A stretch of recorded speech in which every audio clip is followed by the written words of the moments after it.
The number one way to inspire change in someone's life is by sharing your story.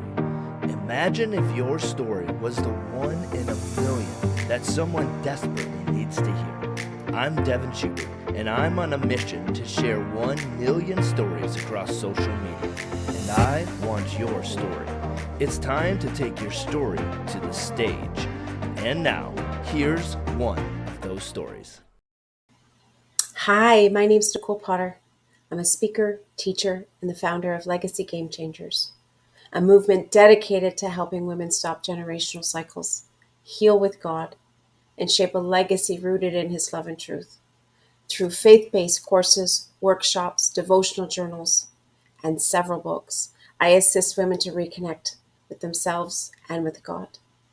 This is my story. What happens when the world stops and you're finally left alone with you? That was me back in March of 2020. We all know why.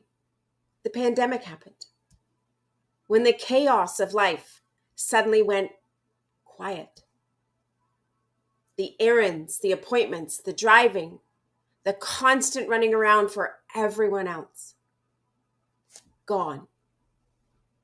And there I was, a wife, a mom, a daughter, a caretaker, a woman who didn't even know how to sit still. Now locked in my home with everyone and nothing to do. My only solace in alone time was now the one time a week that I left to run errands. And having human contact was not even allowed. I soon found myself sitting in the middle of my living room, completely unraveling one night. See, I used to wear it busy like a badge, always doing, always giving, always managing, solving, holding it all together. But the truth? I was hiding behind the hustle because slowing down would have forced me to feel and take care of myself, put myself first. And honestly, I didn't want to feel, not the pain in my heart or my body, not the disappointment, not the aching emptiness that I carried so well, or so I thought, behind my to-do list and my tired smile. And then the shutdown hit. Everything closed. No one could leave. And suddenly, I could not outrun myself anymore.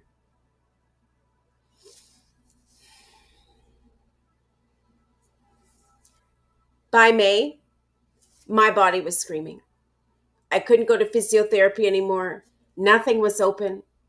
My shoulder throbbed so badly. I couldn't even hold a pen or open a door, let alone personal self-care. Each day, I wasn't sure what battle I would face within myself, mentally, emotionally, or physically. My lower back and hips and pelvic floor were never stable, and I never know what would hurt on any given day. Some days I could barely walk straight. Some days it hurt to sit, so I'd end up laying on the floor with legs bent over the couch to relieve the pressure I felt in my lower back and hip. However, I do remember one evening, I looked like a bent over monkey as I got up from the couch and walked into my son's room. Though that did end up in a burst of laughter. And you know what? Even though it hurt, I needed the laughter. They knew I was in pain, so I knew they weren't laughing at me. And as I laughed, some of the discomfort released. But beneath the laughter, I was losing myself.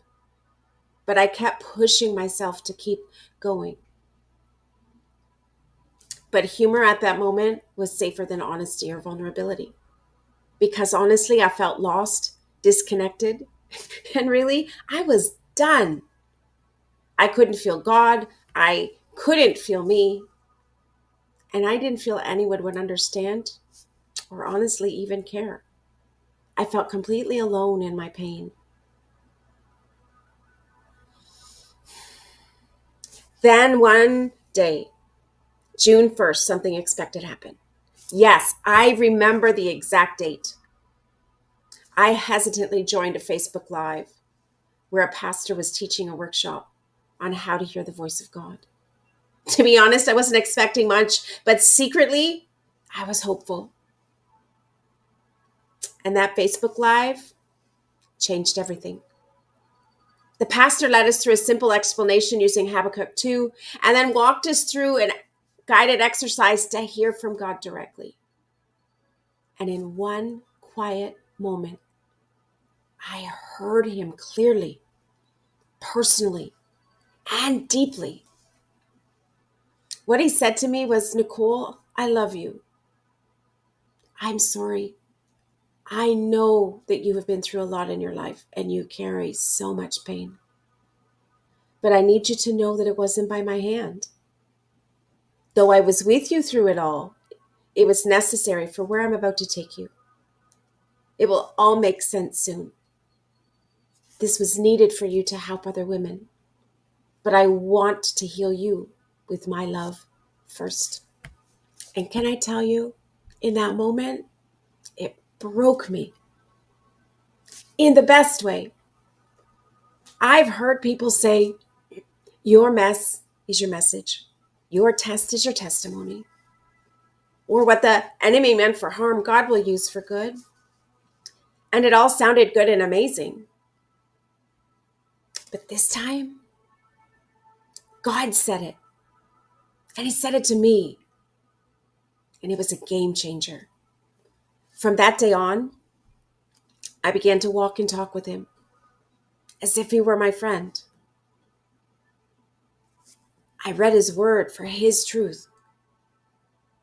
And this started a connection with God that I heard was possible, but didn't think was possible for me. During one of our morning conversations, he said something even deeper. He gave me an invitation. He asked me to come away with him, to forget everything that I thought I knew about me, about God, about my past and my identity. He asked me to let him teach me who he really was and who he created me to be.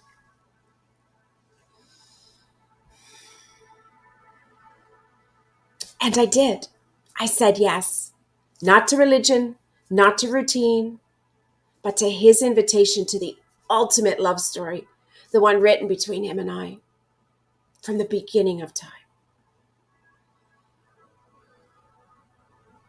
And that's when real healing began.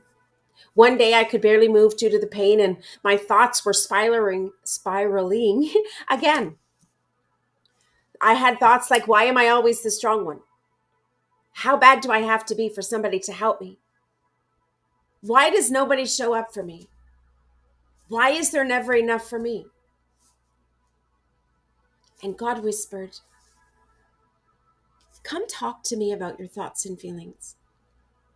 I want you to ask me 3 questions.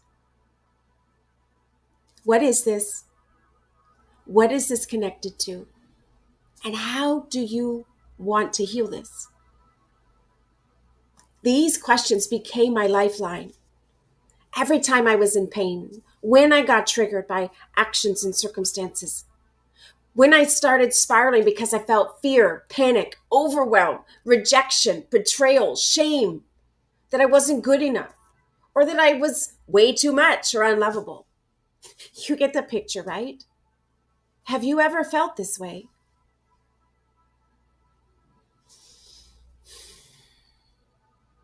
He showed me that I didn't need to fear my thoughts or my feelings, or just accept my pain and the hurt and the betrayal, but that each one of these was an invitation to go deeper with him and to connect to myself. He showed me that my body was telling the story that my heart never got to speak. There was a moment where the pain in my shoulder was so bad that even brushing my hair felt like a fight.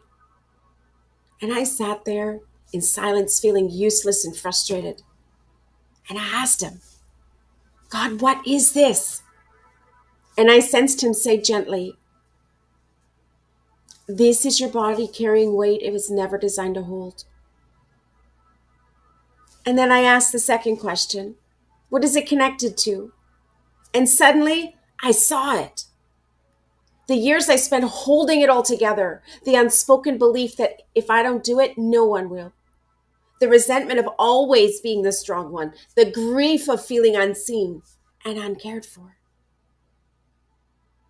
It was connected to martyrdom, to a lifetime of performing and fixing and sacrificing, trying to earn worth, love, safety. And then I went on to the third question. How do you want to heal this? And his voice came back warm and kind and full of truth. I didn't ask you to carry all that. I asked you to walk with me, to let me be your strength, to let me hold what you can't. My yoke is easy. My burden is light. Lay it down, Nicole. Let me carry you. And in that moment, I wept. Not just from pain, but from release, because finally someone saw me. And not just anyone, God. I had put all of these thoughts and feelings and beliefs into my relationship with myself and God as well. And on another day when I couldn't stand straight, honestly, I was laying on the floor again with my legs bent over the couch. I probably laid there for hours. I felt like the weight of the world was pressing down on my back. And the hard ground was the only place it felt completely supported. And I finally asked him, God, what is this? And he said, this isn't just muscle pain. Your back is crying out for support, the support that you never felt you had and you feel you don't have now. So I asked him, what is this connected to? And again, memories started to rise. The times I had to be strong when no one else was. The seasons that I stretched every dollar just to make things work for others and went without for myself. The years I poured into others but felt like no one poured back into me. The silent belief that I had to do it all myself or it wouldn't get done. It was all connected to self-protection, to the fear of lack, to the wound of not feeling supported emotionally, financially, or spiritually. And then I asked him, God, how do you want to heal this? And his answer brought me to tears. And again, he said, I never asked you to carry the pressure to provide. That was never your job. You learned to survive on your own, but I didn't call you to survive. I called you to rest in me. I am your source. I am your shelter. I am your sustainer. You have felt unsupported, but I've been underneath you the whole time, ever present, always holding you up, even when you couldn't feel me. I am the one who provides for the lilies and feeds the birds. So how much more will I take care of you? Let my truth be your spine. Let my word hold you upright.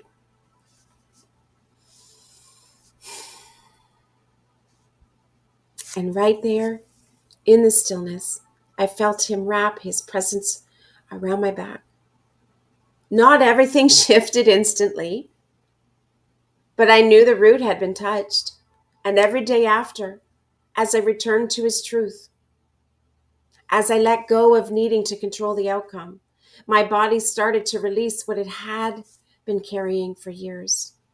The pain began to lose its power because the lie it was holding on to was being replaced with his love and truth.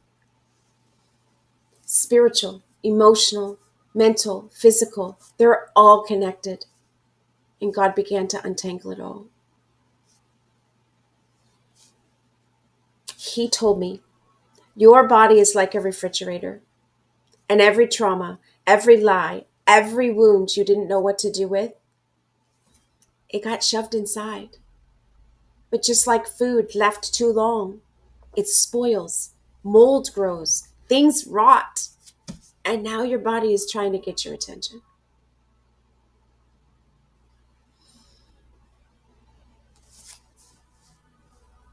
And in those moments, when I felt like giving up, he met me in my living room.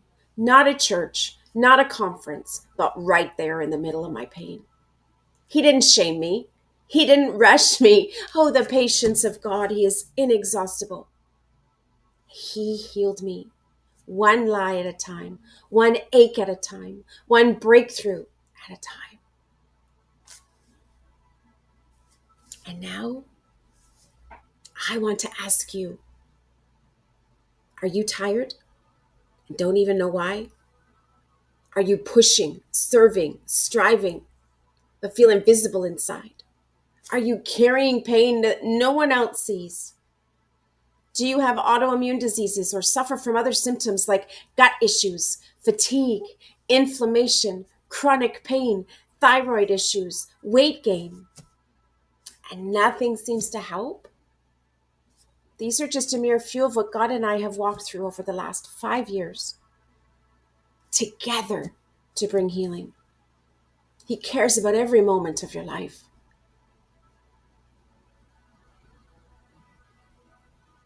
Your body is telling a story. Maybe God is ready to rewrite it with you as he did with me. And maybe this is your invitation.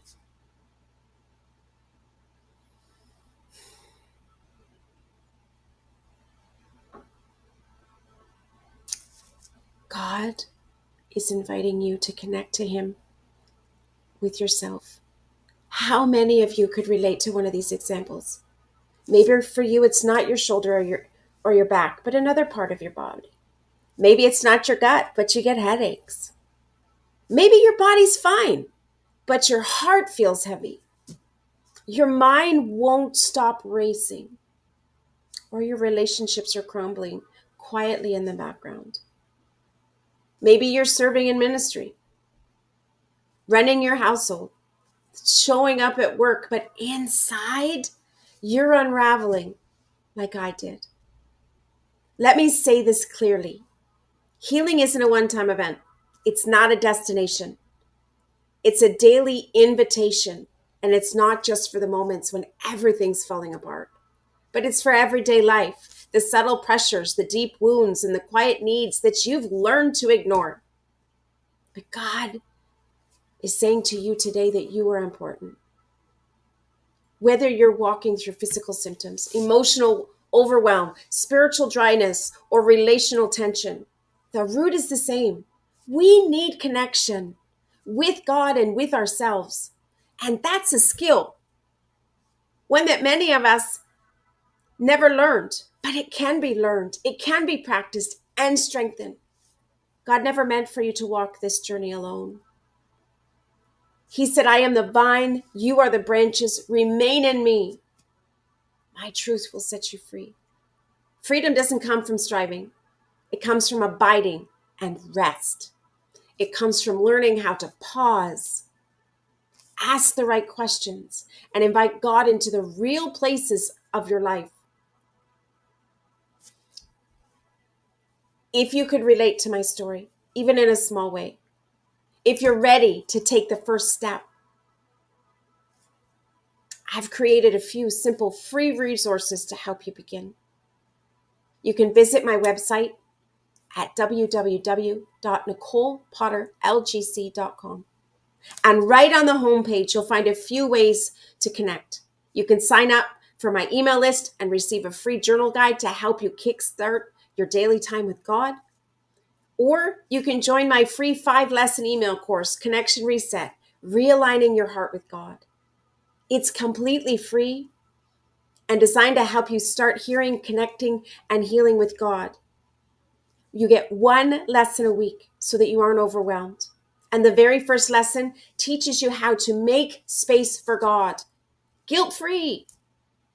And if you happen to lead a women's group, ministry, or wellness space, I offer speaking, teaching, and healing workshops that I can facilitate alone or in partnership with yourself and others, both online and in person.